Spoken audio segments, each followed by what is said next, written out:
Tukyali ku muze guno gwa masturbation. Nakomye nga nkusuubiza nti ngenda kulaga mu kitundu ekyokubiri obubonero k'oyinza okulabira omwana wo atandise omuze guno oba akola omuze guno. Olw'ensonga nti kimanyi kiyinza okubeerera ekizibu gw'omuzadde okukitegeera ate n'omwana aba tasobola kukugamba kubanga kino kibeera kyamaki. Naye nga tetunaakutuukaawo kansooke nkulaga ebimu ku bintu ebiyinza okuviiramu omwana akola omuze guno oba omuntu yenna akola omuze guno. Era katutandike bwe tuti, omwana nga tanaakutandika guno omuze batera okubeera n'essanyu nga bakyamufu nnyo.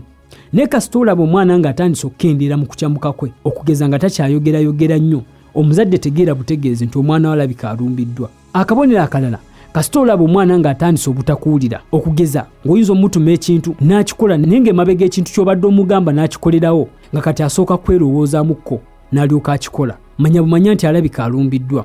Akabonero akalala, kasita omwana atandika okugenda mu kiyigo n'alwayo, abasinga muba mulowooza nti omwana atidde okunaaba amazzi naye ng'ekyamazima ebiseera ebisinga bino byabeera akola. Kasita olaba omwana ng'atandise okuzuuka ku makya eyali azuuka n'amaanyi nga kati azuuka talina maanyi teyeetegeera wa busungusungu, omanya bumanya nti omwana we yalumbiddwa dda. Wabula obubonero obumu kizibu kya kubulabirawo nga buno okutandika okweraga obusinga kiba kitutteko ebbanga eriwera ng'akola guno omuze.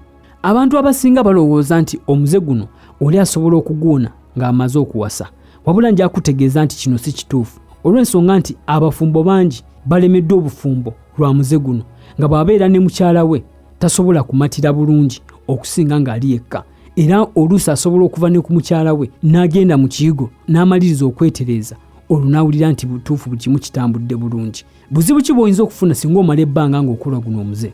Ekyamazima olw'ensonga nti engeri gy'oba okolamu ebintu bino tebeera natural oba si y'engeri entuufu, kiba kitegeeza obeera okosa omubiri gwo. Otandika okukendeera amaanyi go mu ngeri gy'obadde okola ebintu byo okugeza omuntu abadde asobola okusitula ekintu ekiweza kilo nga 7 nga tokyasobola kukisitula. Omuze guno gukuleetera obusungu era abantu abasinga betta olwa depression kubanga otuuka ekiseera ng'ogukooye naye nga tokyasobola kuguleka. Naye twebuuza, omuze guno ddala gusobola okuwona? Ekituufu kiri nti ye kituufu omuze guno gusobola okuwona, naye empona y'abantu ya njawulo. Abantu abasinga bagamba nti bagezezzaako okugwewala naye nga tebisoboka olw'ensonga nti ekintu kino bwe kiba kiwona tekigenda mulundi gumu, kati ekyo abantu abasinga tebakitegeera. So oli bw'amala ennaku nga takyakikola, so oli bw'amala ennaku nga takyakola muze guno n'alowooza nti awonye, kati aba yakamala wiiki nga 2 n'amala n'addamu amaanyi ne gamuggwa n'adda emabega ate bubi nnyo. Waliwo abantu abasobola okugenda ne bababudaabuda ne bawona, naye ate waliwo abalala nga kyetaagisaamu amaanyi ag'enjawulo. So nga weetaaga okusooka okusomesebwa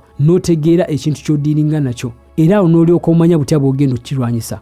Gwasumbulibwa omuze guno osobola okuntuukira mu inbox ku WhatsApp yange ne tusobola okugenda. Namba yange eri mu bio. Wabula kyandibadde kirungi n'ogobeera ng'onyiga mu plus button ssaako n'okusubscribinga ku YouTube channel osobole okugoberera obulungi. Oba osobola okutwegattako mu WhatsApp group ng'ojja genda ku YouTube oteekemu Hassans osubscribinge ku YouTube channel.